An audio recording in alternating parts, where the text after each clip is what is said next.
Hola amantes de la aviación y del espacio, y bienvenidos a la segunda parte de la épica historia del Falcon 9. En el video anterior hablamos del comienzo de la historia del Falcon y ahora vamos a analizar con más detalle la tecnología detrás de este cohete. 3, 2, 1. Liftoff, Falcon 9. Vehicles cleared to down.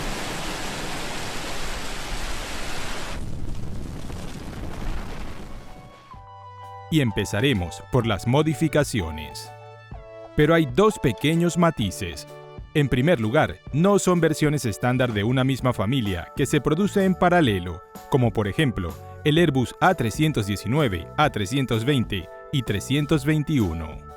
En el caso de los Falcon, vemos algo más parecido a los Boeing 737, donde distintas generaciones se reemplazan entre sí, empezando por el Classic, seguido por el NG y el MAX.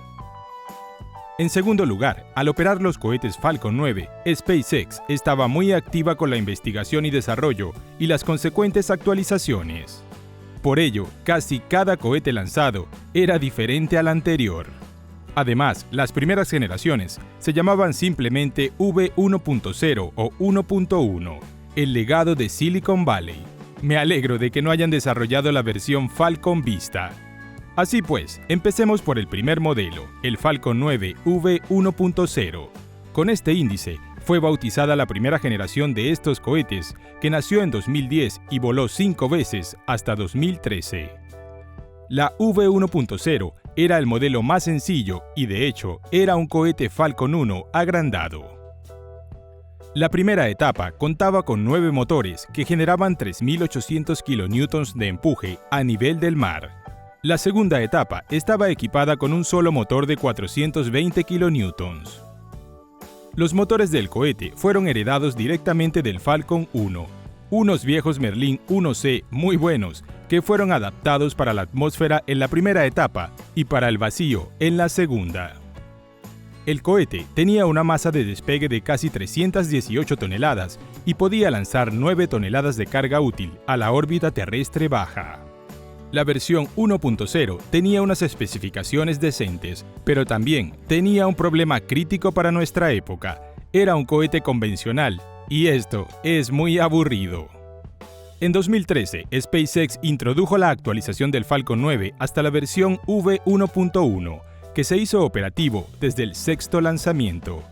La nueva versión no se limitó a arreglar los problemas de la anterior y a dar acceso al nuevo juego Pokémon Go, sino que también introdujo serios cambios aeroespaciales. El primero que se nota es el tamaño. El cohete se hizo 13,5 metros más alto. Al mismo tiempo, la masa de despegue aumentó más de la mitad y superó las 500 toneladas.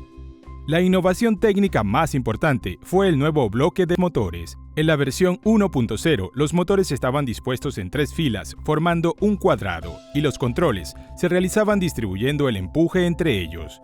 En el nuevo esquema, que SpaceX llamó OctaWeb, los motores están dispuestos de forma diferente, 8 en un círculo y 1 en el centro. Ahora el cohete es controlado desviando el vector de empuje del motor central. Este nuevo esquema ayudó a simplificar el diseño de la planta motriz, así como a aumentar la capacidad de control del núcleo central durante el regreso a la Tierra. Los motores fueron profundamente modernizados y su empuje casi alcanzó la marca de 5.900 kN. Es decir, de nuevo, un aumento de más del 50% en comparación con la versión anterior. La segunda etapa recibió una aviónica actualizada y el mismo Merlin 1D vacío, adaptado para las operaciones fuera de la atmósfera, con un empuje de hasta 716 kN. Gracias a estas mejoras, el peso de la carga útil aumentó de 9 a 13,15 toneladas. Cuando los ingenieros dejaron de tratar a sus cohetes como una aplicación de teléfono móvil, abandonaron las versiones y crearon la generación Full Thrust o FT, con sus subversiones Bloque 4 y Bloque 5, o simplemente B4 y B5, siendo este último el único que permanece activo actualmente. En realidad, SpaceX planeaba desarrollar este modelo desde el principio y las versiones anteriores eran unos pasos para hacerlo. El Falcon 9 FT realizó su vuelo inaugural en diciembre de 2015. En esta ocasión es bastante difícil distinguir el cohete del predecesor. Solo ha crecido un poco. El esquema del bloque de motores sigue siendo el Octaweb, pero las primeras impresiones engañan. La masa de despegue del FT ha crecido en otras 43 toneladas principalmente debido al combustible extra. Esto genera una pregunta lógica. ¿Cómo ha podido aumentar tanto el peso de un cohete que apenas ha cambiado de tamaño? Y la respuesta es la misma que en el culturismo. La grasa ligera fue sustituida por carne pesada. El combustible se sometió a un intenso superenfriamiento, de modo que la temperatura del oxígeno líquido bajó hasta los 207 grados Celsius bajo cero y la del queroseno a -6. Gracias a este nuevo método fue posible aumentar la densidad, es decir, verter más combustible en los mismos depósitos. Esta decisión resultó ser muy útil, aunque tampoco es que haya sido algo nuevo. En su momento, los ingenieros soviéticos también aumentaron la densidad del combustible en sus cohetes superpesados Energia. Desde este punto de vista, SpaceX es como Apple. No crearon algo fundamentalmente nuevo, sino que crearon una joya sobre la base de tecnologías que ya existían. Por cierto, al igual que el iPhone, el Falcon 9 también supera las pruebas de caída. Pero de eso hablaremos con más detalle un poco más tarde. La primera etapa fue reforzada y mejor adaptada para poder regresar a la Tierra. Una vez más, los principales cambios están en los motores, cuyo empuje superó la marca de los 7.600 kN. Su rendimiento de carga alcanzó los valores máximos. El Falcon 9 FT es capaz de lanzar una carga útil de 22,8 toneladas a la órbita terrestre baja. Esto lo convierte en un cohete de clase pesada, junto a gigantes modernos como el Delta IV, el Ariane 5 o el Proton M. En 2017, SpaceX comenzó a desarrollar y probar nuevas soluciones adicionales en los cohetes FT, específicamente para la modernización de la aviónica, los motores y el diseño. Y la cúspide de estas mejoras es el ya mencionado Bloque 5. Estas soluciones mejoraron el rendimiento operativo y las tecnologías de retorno de las primeras etapas y sus lanzamientos repetidos. Hablemos ahora del tema más interesante, la reusabilidad. La tarea estratégica de SpaceX es el programa de regreso de los cohetes Falcon 9 a la Tierra y su reutilización en su totalidad, no solo la primera etapa, sino también la segunda e incluso el carenado. Desde el principio, SpaceX tomó medidas para desarrollar la tecnología de retorno. Ya en los primeros lanzamientos de prueba se intentó que las primeras etapas regresaran a la Tierra mediante paracaídas. Esto ya lo había hecho la NASA con los propulsores del transbordador espacial. Pero las etapas no podían mantener la estabilidad y el plan no funcionó. Así que en 2011, SpaceX rechazó los paracaídas. En su lugar, el trabajo se concentró en un concepto de aterrizaje vertical controlable, que era más complejo, pero al mismo tiempo más prometedor. Para probar este esquema en el centro de pruebas de McGregor, crearon el banco de pruebas Grasshopper. En esencia, una versión simplificada de la primera etapa del Falcon 9, que debía despegar y aterrizar. El equipo para el aterrizaje fue instalado en todos los cohetes de la generación V1.1, y después de completar algunas misiones, pusieron a prueba el aterrizaje de las primeras etapas, primero en el agua y luego en la plataforma oceánica de aterrizaje especial. Para reducir el desgaste del motor y controlar el aterrizaje con más precisión, la etapa fue equipada con 4 aletas de rejilla, unos dispositivos bastante comunes en el ámbito militar. Los cohetes aterrizan sobre 4 patas especiales. Los cohetes de la generación V1.1 no realizaron ningún aterrizaje exitoso. Pero eso sí, nos regalaron unas imágenes de sus fracasos bastante vistosas. El primer retorno exitoso de la primera etapa se realizó en diciembre de 2015 tras el 20º lanzamiento. Tras la separación de la segunda etapa con la carga útil, la primera etapa regresó y aterrizó sobre una plataforma terrestre de Cabo Cañaveral. De hecho, también fue el primer lanzamiento del cohete FT. La primera etapa fue instalada cerca de la sede de SpaceX en Los Ángeles. Después, a finales de 2017, se realizaron 23 operaciones para devolver las primeras etapas, 20 de ellas con éxito. Aunque los aterrizajes de las primeras etapas de la generación FT fueron vistos como un éxito, hasta 2016 fueron considerados como pruebas. A partir de 2017, estas operaciones empezaron a considerarse oficialmente como un procedimiento estándar. De hecho, para el final del mismo año, las etapas regresaron con éxito 14 veces seguidas, sin que hubiese un solo accidente. Ok, han logrado recuperar sus cohetes. La reutilización implica lanzamientos repetidos, ¿no? Pues sí, y comenzaron en marzo de 2017, cuando la etapa, utilizada en 2016, realizó su segundo vuelo. En junio, un satélite búlgaro fue lanzado a la órbita por una etapa que había sido utilizada en enero. En octubre, se lanzó el tercer cohete con una etapa que ya había volado en febrero.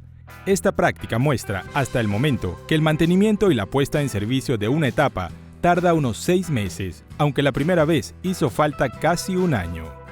Al mismo tiempo, todos estos trabajos cuestan la mitad de lo que cuesta una etapa nueva. Así que no es de sorprender que en el programa Falcon 9 SpaceX esté prestando mucha atención a la optimización de este trabajo. El objetivo es llegar a los índices de la industria de la aviación comercial estándar, con sus costes bastante atractivos en términos de mantenimiento de aeronaves.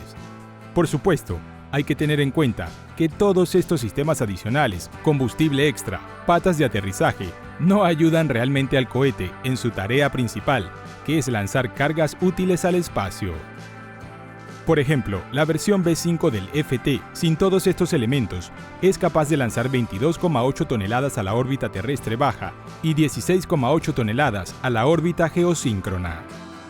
Pero esto solo es un billete de ida. Si quieres la etapa de vuelta, no hay problema. Pero los indicadores caen inmediatamente a 8,3 toneladas y 5,8 toneladas, respectivamente. Podríamos preguntarnos por qué SpaceX ha desarrollado todos estos sistemas si empeoran el rendimiento de una manera tan drástica. La respuesta es sencilla: flexibilidad. Sí, con una versión desechable del Falcon 9 podrás lanzar 22 toneladas, pero seamos honestos, ¿con qué frecuencia alguien tiene que enviar una casa al espacio? Un simple ejemplo de la aviación, el Boeing 787 Dreamliner. Su alcance de vuelo es un gran orgullo para Boeing y llega hasta los 13.000 o 14.000 kilómetros. Pero en la realidad, solo unos pocos vuelos en el mundo hacen uso de esta autonomía. ¿Saben cuál es la distancia de vuelo promedio de estos aviones? 5.300 kilómetros. ¿Y quieren que les cuente un chiste? El vuelo de Emirates entre Dubái y Kuwait es de 850 kilómetros y lo realiza un A380. Sí, el A380. ¿Están estos aviones siquiera cerca de utilizar todo su potencial? Bueno, creo que la respuesta es bastante evidente. Lo mismo ocurre con los lanzamientos espaciales. El cohete con la etapa reutilizable es capaz de lanzar 8,3 toneladas de carga útil. La mayoría de las veces no hace falta lanzar más. Y si necesitas más potencia, bienvenido seas. De hecho, desde 2019 hasta julio de 2021, se hicieron 56 lanzamientos y solo 2 de ellos se hicieron a potencia máxima. Esto es un 3,6% de los lanzamientos. Ahora, un poco de pornografía de cohetes. SpaceX pretendía originalmente devolver no solo la primera etapa, sino también la segunda e incluso el carenado. La segunda etapa debía regresar como una nave espacial ordinaria, soportando la temperatura con un escudo térmico, y luego aterrizar como las primeras etapas en vertical. Pero eso era demasiado complicado, incluso para Elon Musk y sus chicos. La etapa es pequeña y durante el vuelo alcanza más velocidad y al final acaba necesitando más combustible y sistemas de aterrizaje como los de la gran primera etapa. Así que SpaceX trasladó esta idea al proyecto Starship. Pero todavía están jugando con el carenado. En cada mitad de la estructura se instalaron elementos de corrección automática en vuelo y un paracaídas. En el mar, cada mitad del carenado aterrizaba en uno de los 2 buques especiales con una enorme red por encima de ellos. En principio, se trataba de una buena idea. Los carenados son bastante sencillos y ligeros, pero al mismo tiempo, según los representantes de la empresa, cuestan casi $6 millones. Así que vale la pena recuperarlos. Sin embargo, la opción de los buques resultó ser demasiado costosa, así que a partir de abril de 2021 aterrizan en el agua. ¿Y qué pasa con el aspecto económico de esta historia? Al comienzo de las operaciones, en 2010, el coste de lanzamiento del Falcon 9 V1.0 era de entre 49 y 56 millones de dólares. En 2013 y 2014, con el inicio de los lanzamientos de la versión 1.1, el precio aumentó a entre 56 y 61 millones de dólares. En 2016, el coste medio del lanzamiento del Falcon 9 FT ascendió a casi 62 millones de dólares, mientras que las misiones de carga de las naves Dragon a la Estación Espacial Internacional, realizadas en el marco de los contratos CRS de la NASA, se estiman en 133 millones de dólares cada una. El gobierno invita. Esta política de precios supone una ventaja competitiva para SpaceX frente a los fabricantes de vehículos de lanzamiento estadounidenses. Por ejemplo, el Atlas V cuesta entre 100 y 150 millones de dólares y el Delta IV más de 160 millones de dólares. En Europa, el Falcon 9 compite con el Ariane 5 y su coste es de entre 160 y 220 millones de dólares. Pero no nos olvidemos que el Ariane es un tipo europeo, con una serie de funciones específicas que lo distinguen de sus homólogos. Pero de él ya hablaremos con más detalle en otro video. Un competidor directo en el mercado global para el Falcon 9 FT puede ser considerado el Proton M ruso, que tiene unas prestaciones similares y tiene un coste de lanzamiento similar de entre 60 y 70 millones de dólares. Por lo tanto, mirando estas cifras, podemos suponer que SpaceX ajusta su precio al de la Agencia Espacial Rusa, o son los rusos los que se fijan en los precios de SpaceX. Esta ha sido una segunda parte larga, pero espero que no se hayan aburrido. Por favor, suscríbanse al canal si aún no lo han hecho y díganos qué piensan sobre la carrera espacial de Elon Musk. Y hoy ya podemos dar por comenzada la maratón de los cohetes espaciales, que nos depara muchas historias interesantes.